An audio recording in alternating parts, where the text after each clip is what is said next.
आज इस लेक्चर में हम संपीड़न अवयव की सामर्थ्य ज्ञात करेंगे। ठीक है, to calculate the compression strength of compression member. ठीक है, तो कंप्रेशन मेंबर की स्ट्रेंथ ज्ञात करने के लिए हमारे पास में कुछ स्टेप्स हैं, जो स्टेप्स को फॉलो करके हम कंप्रेशन मेंबर की स्ट्रेंथ ज्ञात कर सकते हैं। ठीक है, यहाँ पर मैं फर्स्ट स्टेप बता रहा हूँ। पहला स्टेप है हमारा सिरों की स्थिति के अनुसार प्रभावी लंबाई स्मॉल एल ज्ञात करते हैं।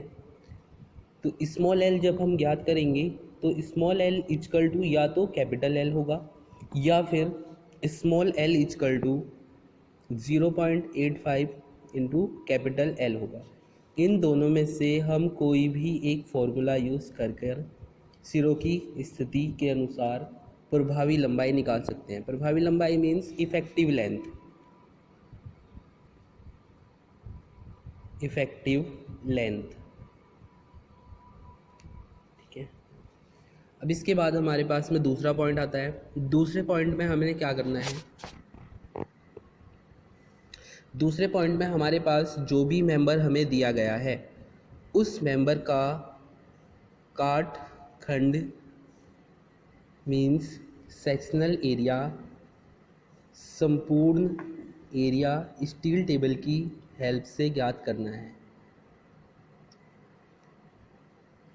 जैसे कि फॉर एग्ज़ाम्पल हमें कोई एक सेक्शन दिया गया है या एक मेंबर दिया गया है ISA 90 into 60 into 10 mm।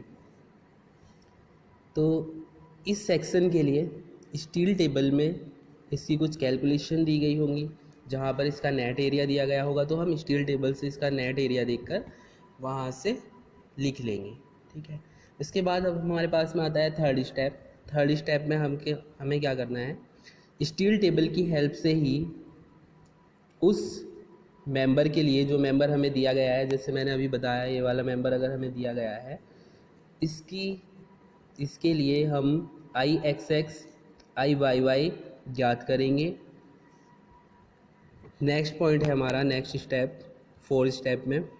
Fourth step में हम आर मिनिमम का मान ज्ञात करते हैं। आर मिनिमम का मान ज्ञात करने के लिए, आर मिनिमम की वैल्यू कैलकुलेट करने के लिए हमारे पास एक फॉर्मूला है, small r minimum is equal to I minimum upon A under root I minimum upon ए।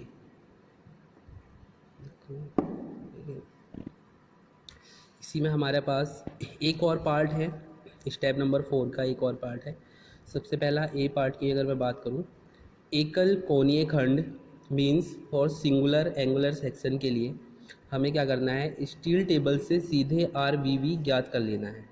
ठीक है, अगर हमारे पास में सिंगुलर एंगल सेक्शन है तो उसके लिए हम डायरेक्टली स्टील टेबल से RVV की वैल्यू फाइंड कर सकते हैं। अगर नेक्स्ट स्टेप इसमें, अगर हमारे पास में सिंगल अनइक्वल एंगल सेक्शन है मीन्स एकल विषम कोणीय खंड के लिए स्टील टेबल से सीधा RXX व RYY में से जो कम होगा वह मान R मिनिमम होगा। दैट्स मीन इन दो पॉइंट में हमने क्या देखा है, अगर पहले पॉइंट में कोई हमारा सिंगुलर इक्वल एंगुलर सेक्शन है तो उसके लिए हम स्टील टेबल से सीधा RVV की वैल्यू ज्ञात करेंगे जो हमारा आर मिनिमम का मान होगा। और अगर हमारे पास में सिंगल अनइक्वल एंगुलर सेक्शन है तो उसके लिए हम स्टील टेबल से सीधे RXX और IYY की वैल्यू ज्ञात करेंगे और जो इनमें से मिनिमम होगा वही हमारा आर मिनिमम की वैल्यू होगा। नेक्स्ट स्टेप 5 स्टेप है हमारा।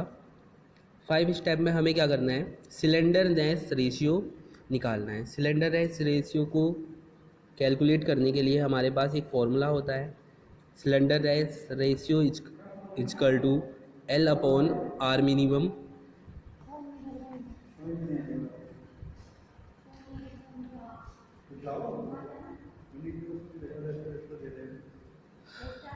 आफ्टर दैट इन स्टेप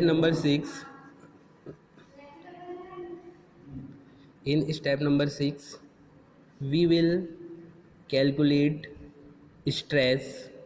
ठीक है, स्ट्रेस कैलकुलेट करने के लिए हमारे पास में एक फॉर्मूला है जो स्टील टेबल में दिया गया है, L/R। ठीक है, इस फॉर्मूले से हम स्ट्रेस कैलकुलेट कर लेंगे।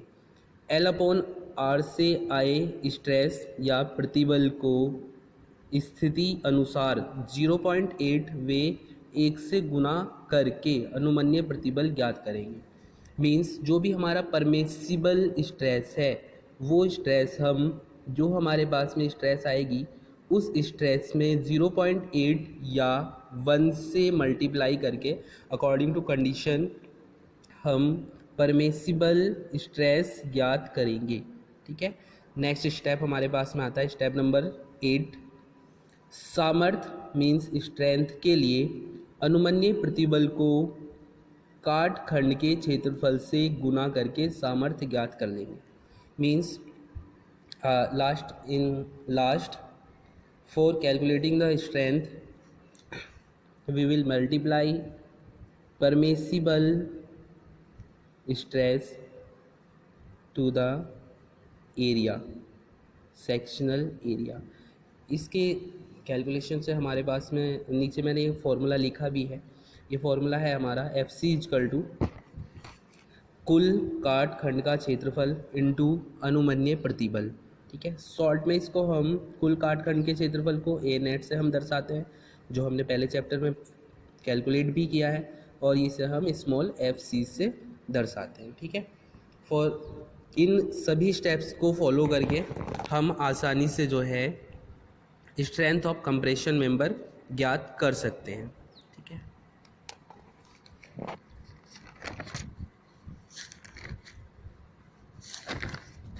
एक बार मैं और इससे बता देता हूँ दोबारा से। हमने क्या करना है, हमें इस लेक्चर में मैंने आपको बताया कि हमें स्ट्रेंथ ऑफ कंप्रेशन मेंबर ज्ञात करना है। कंप्रेशन मेंबर मीन्स अगर हमें कोई एक अवयव दिया गया है, जैसे कि मैंने बताया था फॉर एग्जांपल 90 × 9 × 12, तो उस अवयव के लिए हमें क्या करना है, डिज़ाइन करना है या उसकी स्ट्रेंथ याद करनी है। तो स्ट्रेंथ याद करने के लिए हमारे पास में कुछ स्टेप्स हैं। फर्स्ट स्टेप की अगर मैं बात करूं तो सिरों की स्थिति के आधार पर उसकी प्रभावी लंबाई ज्ञात कर लेते हैं। प्रभावी लंबाई मीन्स इफ़ेक्टिव लेंथ जो स्मॉल एल होती है वो ज्ञात कर लेते हैं। स्मॉल एल ज्ञात करने के लिए हमारे पास में दो फॉर्मूले होते हैं, या तो स्मॉल एल = कैपिटल एल होगा या फिर स्मॉल एल = 0.85 एल होगा। नेक्स्ट स्टेप पर हम आते हैं। अवयव के काट खंड मीन्स सेक्शनल एरिया का संपूर्ण क्षेत्रफल स्टील टेबल की सहायता से ज्ञात करते हैं। नेक्स्ट स्टेप में हम क्या करते हैं, जो भी हमें मेंबर दिया गया है उस मेंबर का स्टील टेबल की सहायता से संपूर्ण क्षेत्रफल मीन्स नेट एरिया ज्ञात कर लेते हैं। नेक्स्ट थर्ड स्टेप्स हमारे पास आता है, स्टील टेबल की हेल्प से ही हम IXX और IY की वैल्यू ज्ञात करते हैं। नेक्स्ट स्टेप में फोर्थ स्टेप में हम क्या करते हैं, R मिनिमम का मान फाइंड आउट करते हैं। R मिनिमम का मान फाइंड आउट करने के लिए हमारे पास में R मिनिमम = I minimum/A ये वाला फॉर्मूला होता है। ठीक है, I मिनिमम कहाँ से हमें मिलेगा, स्टील टेबल से हमें मिल जाएगा। ठीक है, इसी में हमारे पास में स्टेप नंबर 4 में हमारे पास में दो कंडीशन बनती हैं। पहली कंडीशन, अगर हमारे पास में सिंगल इक्वल एंगुलर सेक्शन है, दैट्स मीन कि हमें अगर ऐसा कोई सेक्शन है तो हम स्टील टेबल से सीधा RVV ज्ञात कर लेते हैं, जो हमारा R मिनिमम की वैल्यू होता है। बी सेकेंड स्टेप इसी में, अगर हमारे पास में सिंगल अनइक्वल एंगल सेक्शन है तो हम स्टील टेबल से RXX व RYY में से जो कम होता है वो वैल्यू हमारी R मिनिमम की होती है। नेक्स्ट स्टेप में हमें तनुता अनुपात सिलेंडर रेशियो ज्ञात करना है। सिलेंडर रेशियो ज्ञात करने के लिए हमारे पास में एक फॉर्मूला होता है L/R मिनिमम। नेक्स्ट स्टेप में L/R के अनुसार तालिका टेबल से प्रतिबल ज्ञात करते हैं। मीन्स L/R की जो भी वैल्यू आएगी उसके अनुसार ही हम स्टील टेबल से प्रतिबल स्ट्रेस ज्ञात करते हैं। ठीक है, नेक्स्ट स्टेप नंबर 7, L/R से आए प्रतिबल को स्थिति अनुसार 0.8 से गुना करके अनुमन्य प्रतिबल ज्ञात करते हैं। मतलब जो भी हमारे पास स्ट्रेस आई उस स्ट्रेस को हम 0.8 या 1 से कंडीशन के अनुसार मल्टीप्लाई करके परमिसिबल स्ट्रेस ज्ञात कर लेते हैं। नेक्स्ट स्टेप हमारा आता है स्टेप नंबर 8, सामर्थ्य ज्ञात करने के लिए अनुमन्य प्रतिबल को काट के क्षेत्रफल से गुना कर सामर्थ्य ज्ञात करते हैं। इट्स मीन जो भी हमारे पास परमिसिबल स्ट्रेस है उसको मल्टीप्लाई कर देते हैं नेट एरिया से, तो हमारे पास में क्या आ जाता है, जो हमें फाइंड आउट करना था, स्ट्रेंथ ऑफ कंप्रेशन मेंबर। इसके लिए फॉर्मूला मैंने यहाँ पर लिखा हुआ है, सामर्थ्य एफ सी, इसको कैपिटल एफ स्मॉल सी से हम दर्शाते हैं, कुल काट खंड का क्षेत्रफल इंटू अनुमन्य प्रतिबल। इसको हम शॉर्ट में ऐसे लिखते हैं, F C upon into F C equal to A net into F C. ठीक है, आई होप कि आपके ये स्टेप्स समझ में आए होंगे। इन स्टेप्स को करके हम कोई भी हमें अगर कंप्रेशन मेंबर दिया गया है उस कंप्रेशन मेंबर की ईजिली स्ट्रेंथ ज्ञात कर सकते हैं।